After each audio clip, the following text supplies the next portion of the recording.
ಶ್ರೀಗುರುಭ್ಯೋ ನಮಃ.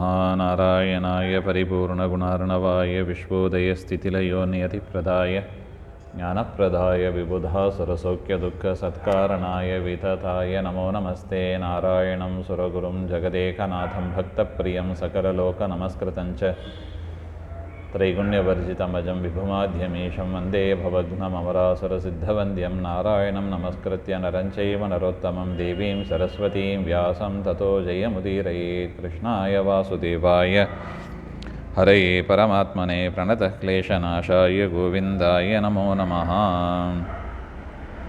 ಶ್ರೀಮನ್ ಮಹಾಭಾರತ ತಾತ್ಪರ್ಯ ನಿರ್ಣಯ 8ನೇ ಅಧ್ಯಾಯದಲ್ಲಿ 41ನೇ ಶ್ಲೋಕ. ಅಥಾಸ್ಯ ಹಯಮಾಶ್ವೇವ ನಿಜಘಾನಮುಖೇ ಕಪಿಃ ಪೇತತುಶ್ಚಾಕ್ಷಿಣೀ ತಸ್ಯ ಸಪಪಾತ ಮಮಾರ ಚ. ಅಂದರೆ ಹಿಂದೆ ನೋಡಿದಂತೆ ನರಾಂತಕ ಅವನ ಆಯುಧ, ರಾವಣನ ಮಗ. ಅವನು ಪ್ರಾಸ ಎನ್ನುವ ಶ್ರೇಷ್ಠವಾದ ಆಯುಧ ರುದ್ರದೇವರ ವರದಿಂದ ಪಡೆದದ್ದು. ಅದನ್ನು ವಾಲಿಯ ಮಗನಾದ ಅಂಗದನ ಮೇಲೆ ಪ್ರಹಾರ ಮಾಡಿದಾಗ ಅದು 2 ಹೋಳಾಗಿ ಸೀಳಿ ಹೋಯಿತು ಹಾಗೆ ಅಂತ. ಅದಾದ ಮೇಲೆ ಅಸ್ಯ ಹಯಂ ಆಶುವೇವ ನಿಜಗಾನ್, ಆ ಕುದುರೆ ಮೇಲೆ ಬಂದಿದ್ದ ಅವನು. ಆ ಕುದುರೆಯನ್ನು ಅಂಗದ ಜೋರಾಗಿ ಮುಷ್ಟಿಯಿಂದ ಒಂದು ಹೊಡಿತಾನೆ. ಮುಷ್ಟಿನ ಜಗಾನ, ಅಂಗದ ಹೊಡೆದಾಗ ಆ ಕುದುರೆಯ ಕಣ್ಣು ನೇತ್ರೇ ಪೇತತುಹು, 2 ಕಣ್ಣುಗಳು ಕೂಡ ಭೂಮಿಯಲ್ಲಿ ಬಿದ್ದೋಯ್ತಂತೆ. ಮತ್ತೆ ಹೊಡೆದಾಗ ಅದು ಸತ್ತು ಬಿದ್ದಿತು ಅಂತ ಹೇಳ್ತಾರೆ. ಸಹ ಅಶ್ವ ಮಮಾರ ಮೃತಶ್ಚ ಇತ್ಯರ್ಥ. ಸ ಖಡ್ಗ ಪರಮಾದಾಯ ಪ್ರಸಸಾರ ರಣೇ ಕಪಿಂ ಆಚ್ಛಿದ್ಯ ಖಡ್ಗಮಸ್ಯೈವ ನಿಹತೋ ವಾಲಿಸೂನುನಾ. ಮತ್ತೇನು ಮಾಡಿದ ನರಾಂತಕ? ಆಯುಧ ಹೋಯಿತು, ಕುದುರೆ ಹೋಯಿತು, ಖಡ್ಗ, ಶ್ರೇಷ್ಠವಾದ ಒಂದು ಖಡ್ಗವನ್ನು ಹಿಡ್ಕೊಂಡು ಯುದ್ಧಕ್ಕಾಗಿ ಬಂದ. ಆಗ ಅಸ್ಯ ನರಾಂತಕಸ್ಯ ಖಡ್ಗಂ ಆಚ್ಛಿದ್ಯ, ಆ ಖಡ್ಗವನ್ನು ಅಪಹಾರ ಮಾಡಿಕೊಂಡು ತೇನೈವ ಖಡ್ಗೇನ, ಆ ಖಡ್ಗದಿಂದಲೇ ಅಂಗದ ಅವನನ್ನು ಸಂಹಾರ ಮಾಡಿದ. ನರಾಂತಕನ ಖಡ್ಗದಿಂದಲೇ ಅವನ ಖಡ್ಗದಿಂದಲೇ ನರಾಂತಕನನ್ನು ಸಂಹಾರ ಮಾಡಿದ ಅಂತ.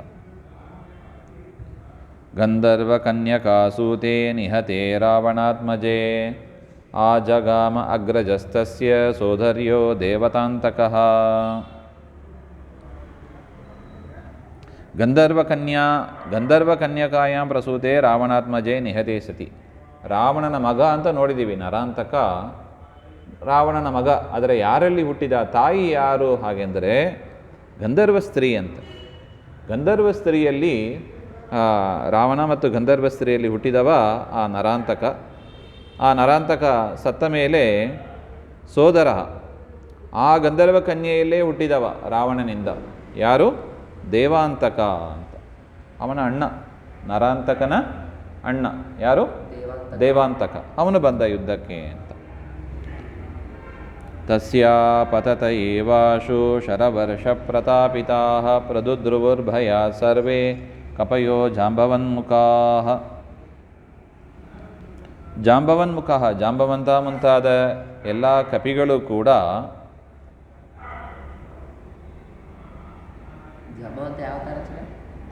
ಜಾಂಬವಂತ ಕರಡಿ ಯಮನ ಅವತಾರ.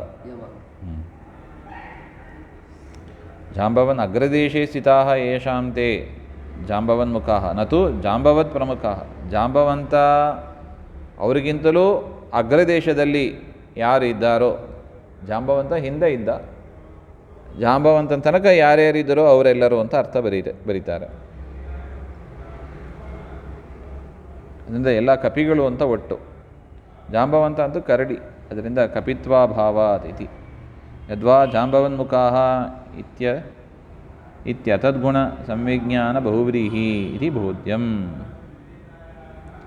ಆ ದೇವಾಂತಕ ಬಂದಾಗ ಶರವರ್ಷೇನ, ಬಾಣಗಳ ಮಳೆಯನ್ನು ಸುರಿಸ್ತಾ ಬಂದ. ಅದರಿಂದ ಜಾಂಬವಂತ ಮೊದಲಾದ ಎಲ್ಲರೂ ಕೂಡ ಭಯದಿಂದ ಓಡಿ ಹೋದರು ಅಂತ ಹೇಳ್ತಾರೆ. ಜಾಂಬವಂತ ದೇವಾಂತಕ ಬಾಣಗಳನ್ನು ಸುರಿಸ್ತಾ ಬಂದಾಗ ಜಾಂಬವಂತ ಮುಂತಾದ ಕಪಿಗಳು ಭಯ ದುದ್ರುಗುಹು ಓಡಿ ಹೋದರು. ಸಶರಂ ತರಸಾಧಾಯ ರವಿಪುತ್ರಾಯುಧೋಪಮಂ ಅಂಗದಂ ಪ್ರಜಹಾರೋರಸ್ಯಪತತ್ ಸಮುಮೋಹ ಚ. ಆಗ ದೇವಾಂತಕ ವೇಗದಿಂದ ರವಿಪುತ್ರಸ್ಯ, ರವಿಯ ಮಗ ಅಂದರೆ ಯಮಸ್ಯ ಆಯುಧೋಪಮಂ, ಯಮನ ಆಯುಧಂತೆ ಯಮದಂಡ ಸದೃಶವಾದ ಆ ಬಾಣಗಳನ್ನೆಲ್ಲ ಎಸಿತಾ ಇದ್ದ ಅವನು. ಅದು ಅಂಗದನ ಮೇಲೆ ಬಿತ್ತು. ಅಂಗದಸ್ಯ ಉರಸಿ ಹೃದಯ ಪ್ರದೇಶೆ ಪ್ರಕ್ಷಿಪ್ತವ. ಒಂದು ಆಯುಧವನ್ನು ತೆಗೆದು ದೇವಾಂತಕ ಏನು ಮಾಡಿದ, ಅಂಗದನ ಎದೆ ಮೇಲೆ ಎಸಿತಾನೆ. ಅದರಿಂದ ಏನಾದ, ಸಹ ಅಂಗದ ಅಪತತ್, ಅಂಗದ ಬಿದ್ದೋದ, ಮೂರ್ಛಿತನಾದ ಅಂತ. ಮೋಹಂ ಚ ಪ್ರಾಪ್ತವಾನ್, ಕೆಲವು ಕಾಲ ಮೂರ್ಛಿತನಾದ ಅಂಗದ. ಹಾಗೇನಾಯಿತು, ಅತ ತಿಗ್ಮಾಂಶು ತನಯಃ ಶೈಲಂ ಪ್ರಚಲಪಾದಪಂ ಅಭಿದುದ್ರಾವ ಸಂಗೃಹ್ಯ ಚಿಕ್ಷೇಪ ಚ ನಿಶಾಚರೇ. ಅಥ ಅನಂತರ ತಿಗ್ಮಾಂಶೋ ತನಯಃ, ತಿಗ್ಮಾಂಶು ಅಂದರೆ ಸೂರ್ಯ, ಸೂರ್ಯನ ಮಗನಾದ ಸುಗ್ರೀವನು ಪ್ರಚಲಾಹ, ದೊಡ್ಡ ಮರ, ಆ ಮರವನ್ನು ತೆಗೆದು ಶೈಲಂ ಪರ್ವತಂ ಗೃಹ್ಯ, ಒಂದು ದೊಡ್ಡ ಪರ್ವತವನ್ನು ಹಿಡ್ಕೊಂಡು ಅಭಿದುದ್ರಾವ ನಿಶಾಚರೆ ರಾಕ್ಷಸೆ ದೇವಾಂತಕ್ಕೆ ಚಿಕ್ಷೇಪ, ದೊಡ್ಡ ಪರ್ವತವನ್ನು ತಂದು ಅದನ್ನು ಆ ದೇವಾಂತಕನ ಮೇಲೆ ಎಸೆದ. ಯಾರು? ಸುಗ್ರೀವ.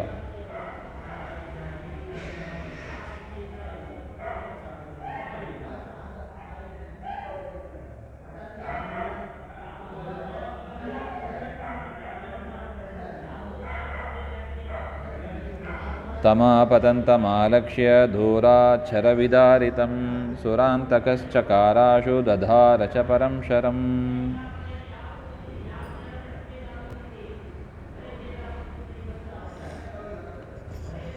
ಆ ದೇವಾಂತಕ, ಸುರಾಂತಕನು ಕರೀತಾರೆ, ಎಲ್ಲ ಒಂದೇ. ಸುರಾಂತಕ, ಸುರ ಅಂದರೆ ದೇವತೆಗಳು, ಸುರಾಂತಕನೂ ಹೆಸರು. ಆ ಸುರಾಂತಕ ಅಂದರೆ ಆ ದೇವಾಂತಕ. ತಂ ಪರ್ವತಂ ಆಪತಂತಂ, ತನ್ನ ಮೇಲೆ ಬರತಕ್ಕ ಆ ಪರ್ವತವನ್ನು ನೋಡಿ, ತನ್ನ ಮೇಲೆ ಬೀಳುತ್ತಿರುವ ಆ ಪರ್ವತವನ್ನು ನೋಡಿ, ದೂರಾದೇವ, ದೂರದಿಂದಲೇ ನೋಡಿಬಿಡ್ತಾನೆ ಆ ದೇವಾಂತಕ. ನೋಡಿ ಒಂದು ಬಾಣವನ್ನು ಬಿಡ್ತಾನೆ. ಆ ಬಾಣದಿಂದ ಆ ಪರ್ವತವನ್ನೇ ಅವನು ಪುಡಿ ಪುಡಿ ಮಾಡಿಬಿಡ್ತಾನೆ, ಆ ಬಂಡೆಯನ್ನೇ ಅವನು ಪುಡಿ ಪುಡಿ ಮಾಡ್ತಾನೆ. ಪರಂಚ ಅನ್ಯಂಚ ಶರಂಬಾನಂ ದದ, ಮತ್ತೊಂದು ಬಾಣವನ್ನು ತೆಗಿತಾನೆ. ಮತ್ತೊಂದು ಬಾಣವನ್ನು ತೆಗೆದು ಸುಗ್ರೀವನ ಮೇಲೆ ಬಿಡ್ತಾನೆ. ಸತಮಾಕರ್ಣಮಾಕೃಷ್ಯ ಯಮದಂಡೋಪಮಂ ಶರಂ ಅಭಿಧ್ಯದ್ ಹೃದಯೇ ರಾಜ್ಞಃ ಕಪೀನಾಂ ಸಪಪಾತಃ. ಸಹ ದೇವಾಂತಕ ಯಮದಂಡೋಪಮಂ ಶರಂ ಆಕರ್ಣಂ,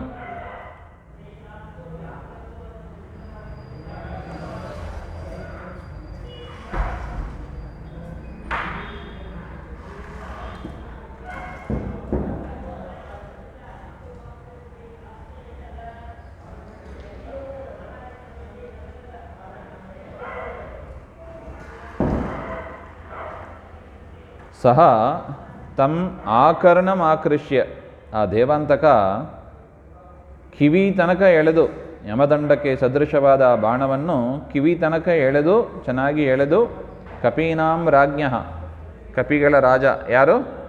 ಸುಗ್ರೀವನ ಹೃದಯದಲ್ಲಿ ಹೊಡೆದಾಗ ಸಹ ಸುಗ್ರೀವ ಪಪಾತ, ಸುಗ್ರೀವನು ಕೂಡ ಕೆಳಗೆ ಬಿದ್ದ ಅಂತ ಹೇಳ್ತಾ ಇದ್ದ. ಸುಗ್ರೀವ ಕೆಳಗೆ ಬಿದ್ದ.